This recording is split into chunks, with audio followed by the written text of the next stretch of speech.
We need to talk about that joke, that Puerto Rico joke that, let's say, everybody was talking about this morning, and I had some reactions and some opinions, and I want to share with you. But first, we need to look at the clip so you understand the actual joke. What this guy said, Kill Tony, I think his name, but especially try to listen to how he delivered it. Okay, try to pay attention to the delivery. The delivery is important, and of course, the body language. I live in the great state of Texas now. 18 years in Ohio, 20 years in California, and I got to see California turn to absolute horrendous thing. And traveling the world, I got to see San Francisco turn into one of the most demented cities, one of the greatest downfalls I've ever seen. And that is where the other candidate worked for 2 decades. This was sort of an introduction, because I'm going to talk about one topic that is important, that's humor. How do you make humor land? And, well, people are telling me, oh, you don't have a sense of humor. And, well, many of you already know that I do have a sense of humor, and I take humor very seriously. No pun intended, but let's continue. It's absolutely wild to see. And in Texas, stuff is really, really crazy. Where are my proud Latinos at tonight? You guys see what I mean? It's wide open. There's so many of them. It's absolutely incredible. Believe it or not, people, I welcome migrants to the United States of America with open arms. And by open arms, I mean like this. Okay, so I was watching this guy, and I wanted to give him the benefit of the doubt. But for most of his skit, of his routine, I don't know what is the name that they use for that, I didn't find him especially funny. I mean, at no point I found him offensive, not at all. And we're going to talk about racist jokes as well. But in fact, what I did not find him was funny, which I think that is a great offense. It's wild. And these Latinos, they love making babies too. Just know that. They do. They do. There's no pulling out.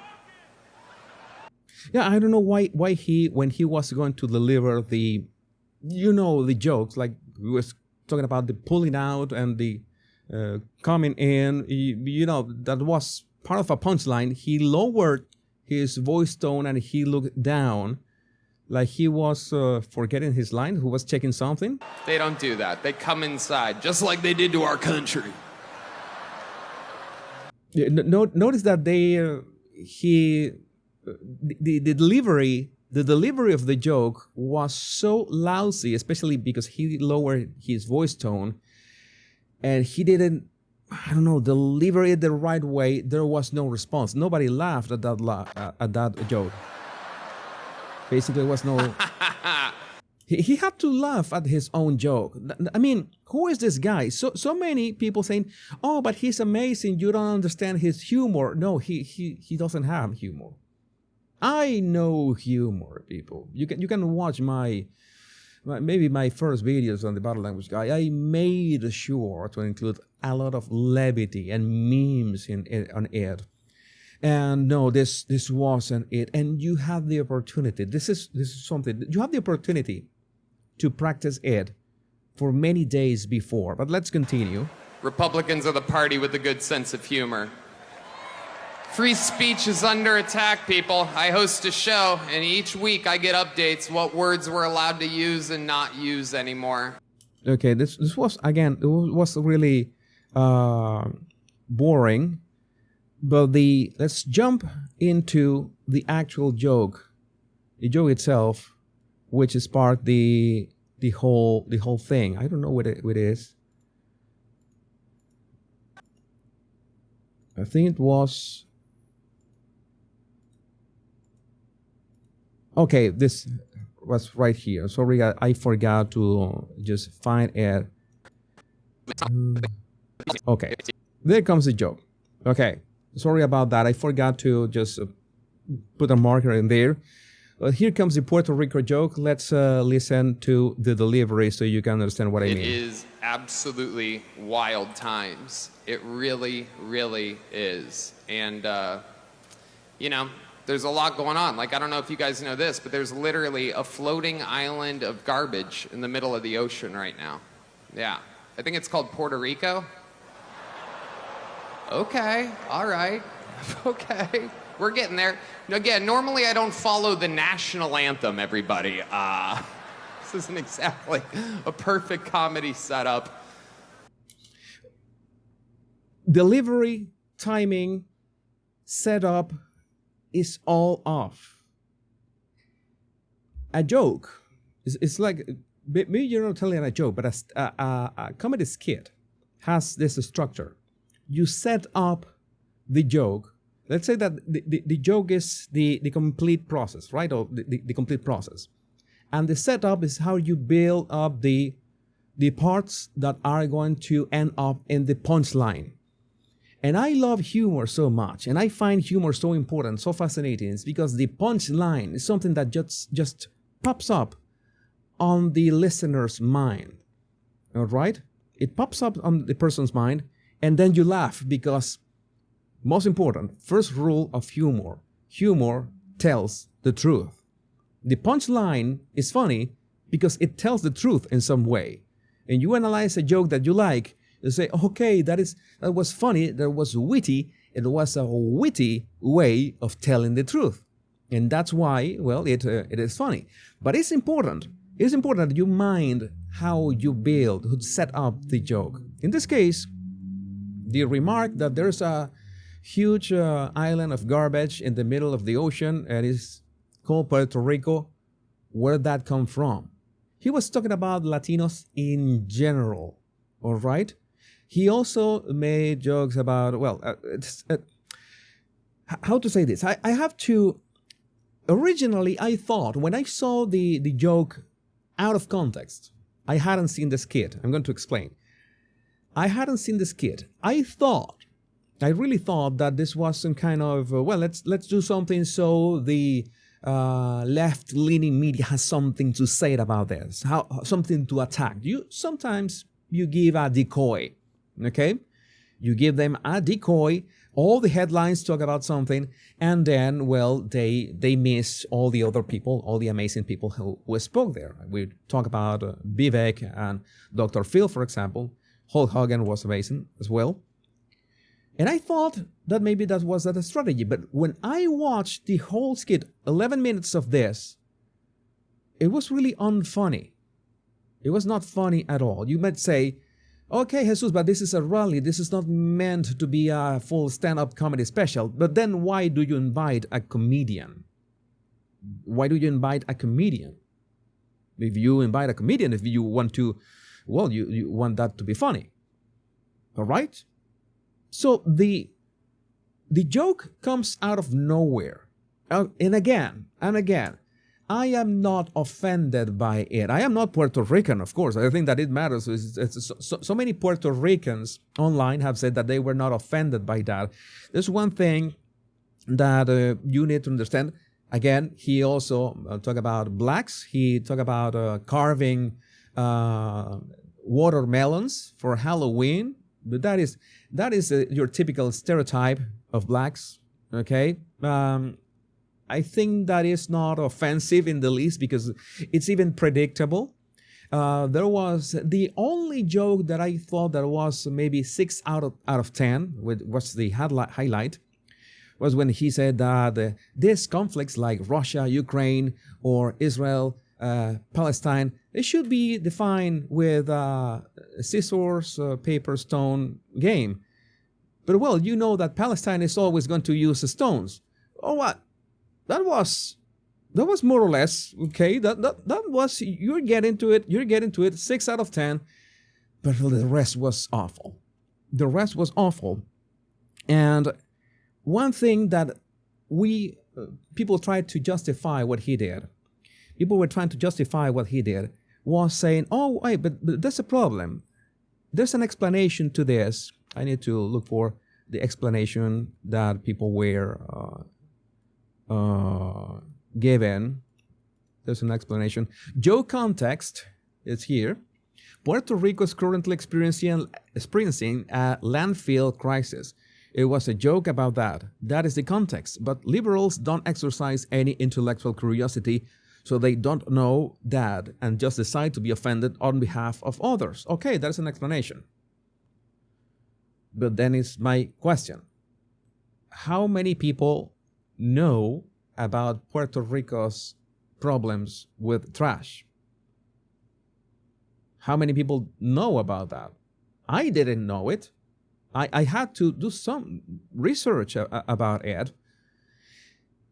At some point, someone said, "Oh, maybe he's trying to bring awareness to it."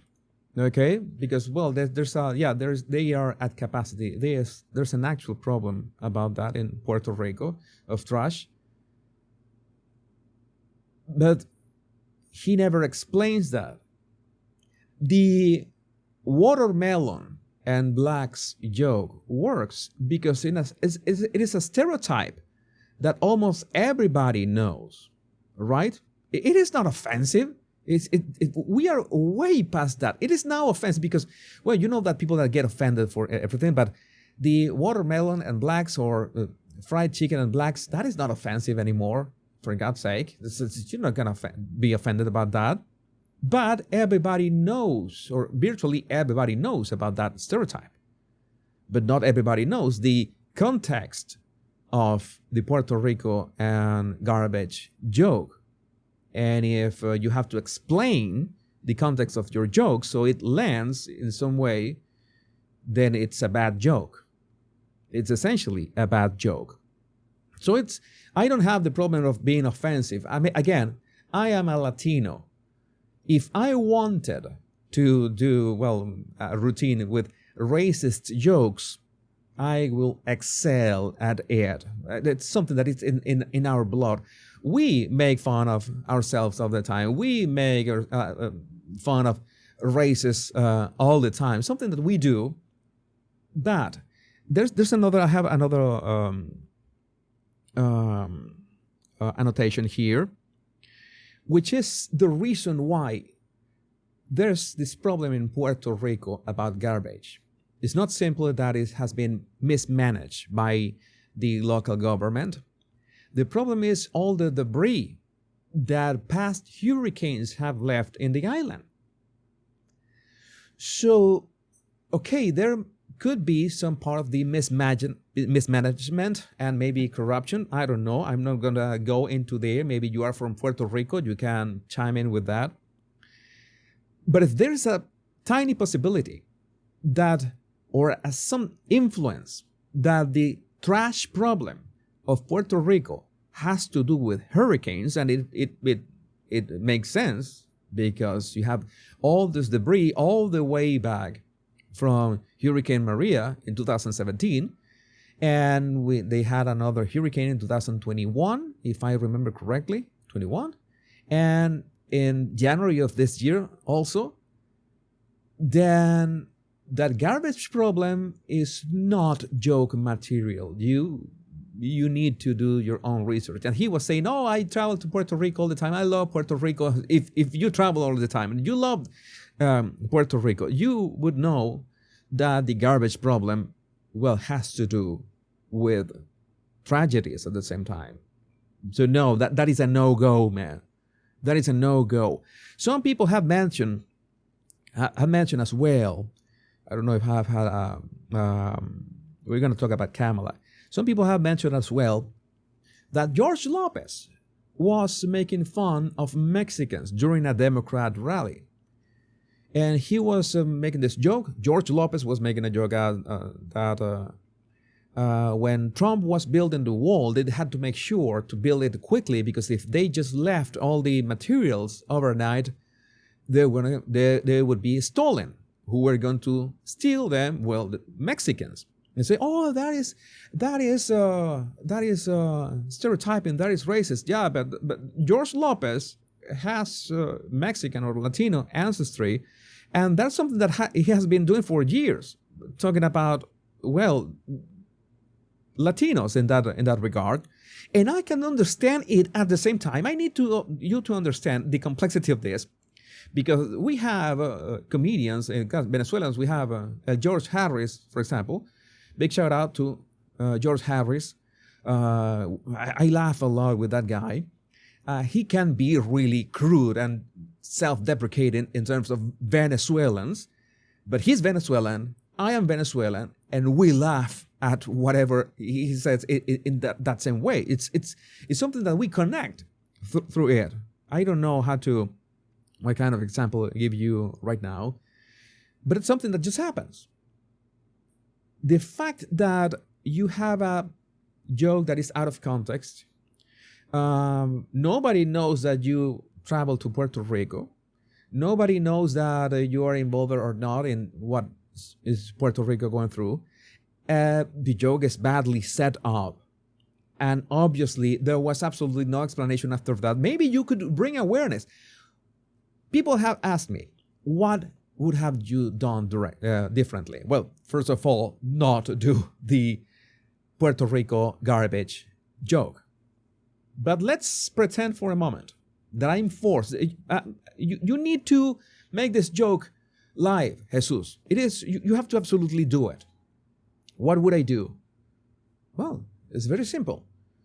I understand, I did some research. I understand that the federal government can help Puerto Rico in many ways. And in fact, the proof is that Kamala released a video that she is, saying that she's going to help Puerto Rico, which was very odd timing. The same day, within hours of this guy doing that joke of Puerto Rico and garbage. We're going to be talking about that as well. What would have I said? I would have said, you know that there's this pile of garbage in the middle of the ocean, which is called Puerto Rico, but it's not something to laugh. I wish it was a joke, but the problem is that so many people have been suffering through hurricanes, and President Trump helped them in 2017, and much of that help was retained and taken away for political reasons. And it was this tug of war just to make Donald Trump look bad. And you can see the media saying that, it was Donald Trump's fault, of course. The media, MSNBC, the one that pops up in first place. So I'm sure that at some point Kamala would even say that she's going to fix Puerto Rico. And my question is, why hasn't she done yet? There it is.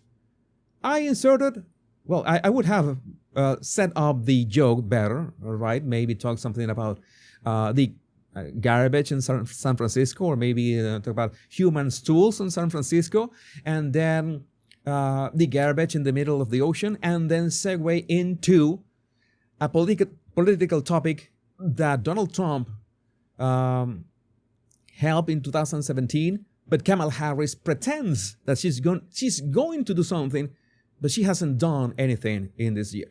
Whoa, that is it. You set up the joke, you say the island garbage joke, and you segue into making, saying the reality about Donald Trump's first administration, and putting the ball in Kamala's court. Is that easy? Is that too much to ask? If you're a comedian, I'm going to tell you my body language buddies. And I already said that I want to be the king of New York as well. I want to make it there. If I can make it there, I can make it anywhere. If I have the opportunity,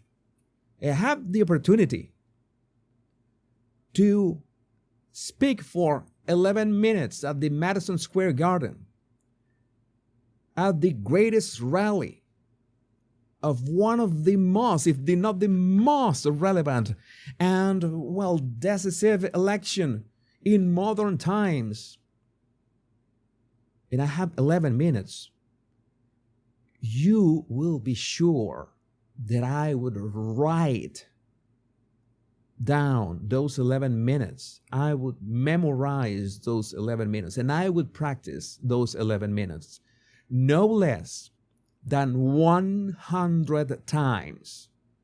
Because I know that the whole world will be watching every word, every body language, all my body language, all my voice, everything. This is my time to shine. These are my 11 minutes of absolute fame. I will be with Dr. Phil. I will be with Hulk Hogan. I will be with Vivek Ramaswamy. I will be with J.D. Vance. I will be with Donald J. Trump on stage for 11 minutes.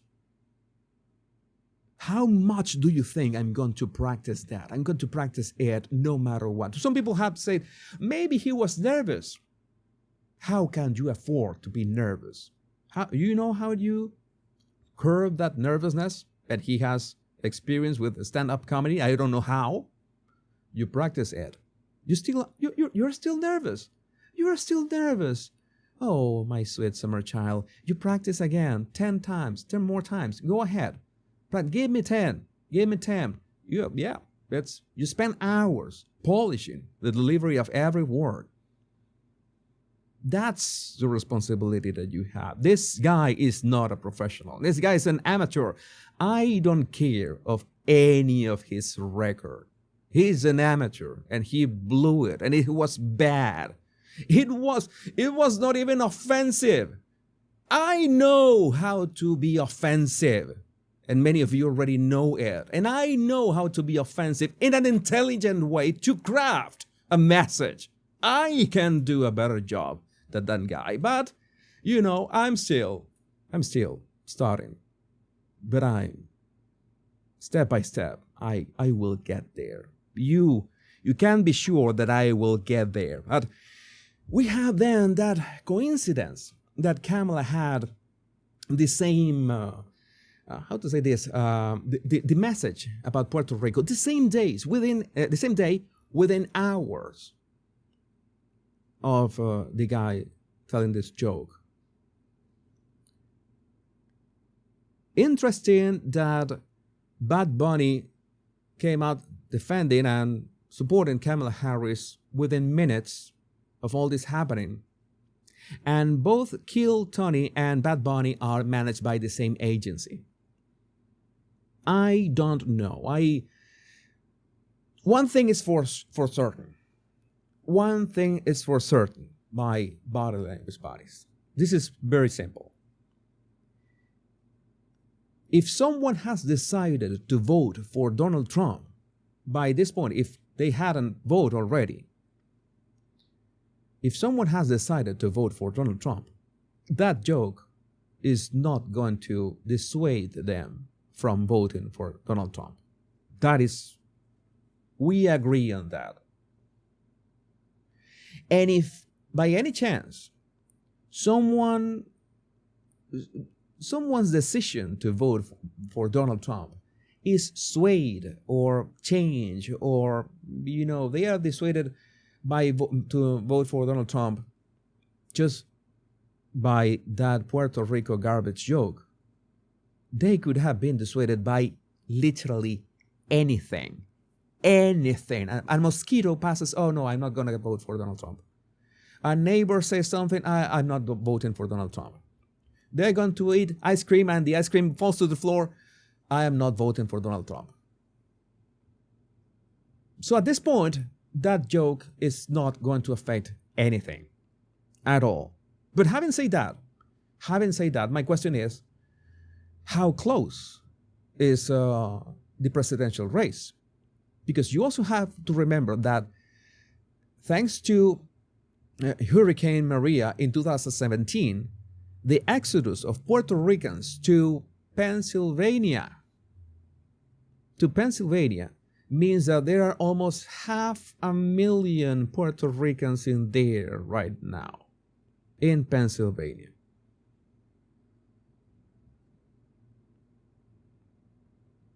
So, I am a perfectionist. I don't like those loose ends. I don't like that.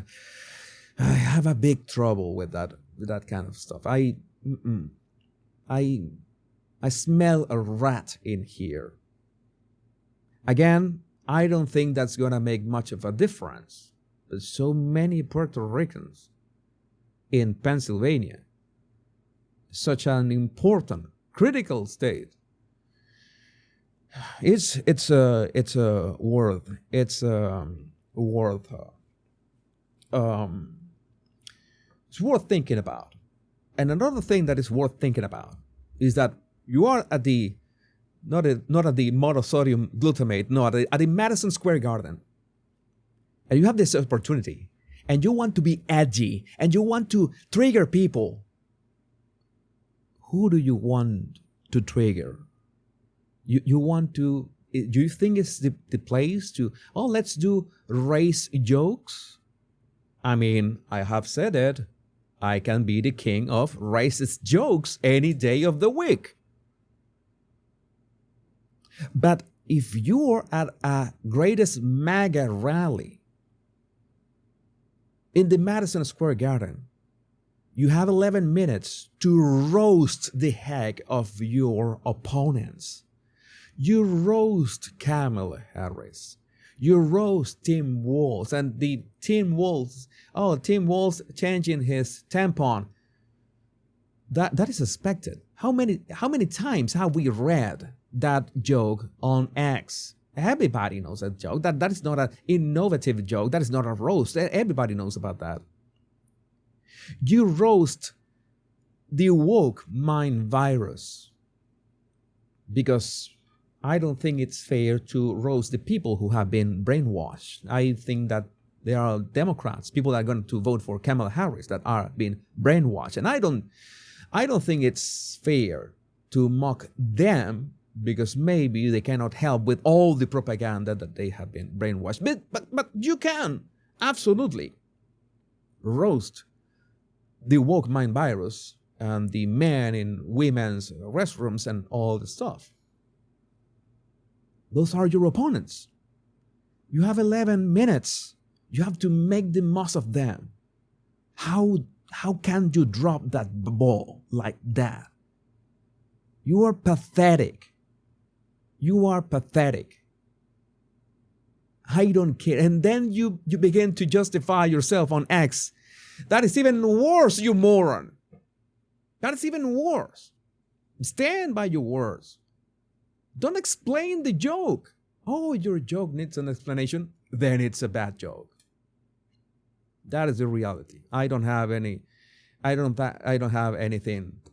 else to add to that.